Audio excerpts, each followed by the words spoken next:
Madam Deputy Speaker, I want to take the last few minutes to raise an important aspect of remembrance that I believe this House must confront more openly. Remembrance must not be limited to the conflicts that are easy to talk about, the ones where history gives us a clean narrative and a clean moral outcome. When we talk about the Second World War, the story is instinctively understood. Democracy and freedom prevailing over fascism and tyranny.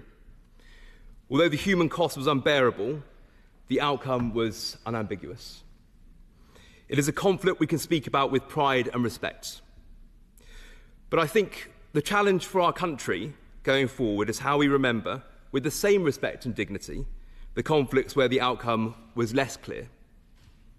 Now, I rarely speak publicly about my own service, but now that I'm in this House, I do feel a responsibility to speak up for my generation of soldiers.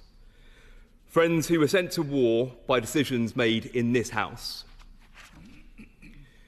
I really believe that the British state needs to talk more openly about the recent conflicts in which we have asked our young men and women to serve, including, but not limited to, Northern Ireland, Iraq, Afghanistan and Syria. These are conflicts without victory parades, without neat endings, and without a universally agreed narrative. And because they are complex, we sometimes avoid speaking about them altogether. And Madam Deputy Speaker, the silence has consequences. There is a growing feeling in parts of the veterans community, and I hear it when I meet fellow former Royal Marines who served in places like Northern Ireland, and when I speak to those who I served alongside in Afghanistan, a feeling summed up in two painful questions. What was it all for? And does my country still have my back? As someone who served in Afghanistan during a period that is now under intense legal scrutiny, I cannot pretend that those questions do not sting. I serve my country, and I have pride in the way in which we conducted ourselves. Yet sometimes it feels as though the country I serve now wants to paint me and others like me as something we are not.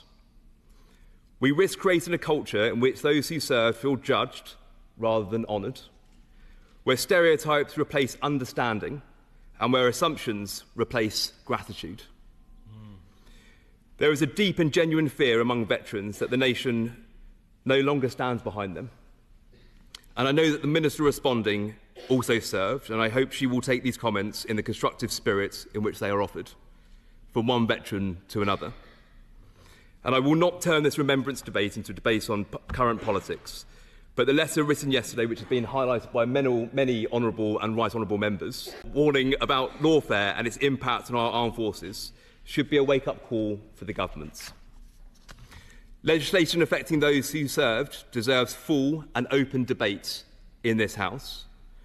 Most people who joined our armed forces do so out of service, and that's service to our country. We must remember that. And let us be clear that the courage shown in recent conflicts is equal to the courage shown in any war in our national history. The sacrifice is the same, the cost to the families is the same. These young men and women went there because this House sent them. They answered the call of Parliament, they put on their uniform knowing the risks. Some returned with life-changing injuries, and too many did not return at all. We must not allow the complexities of a conflict to diminish the honour of those who serve.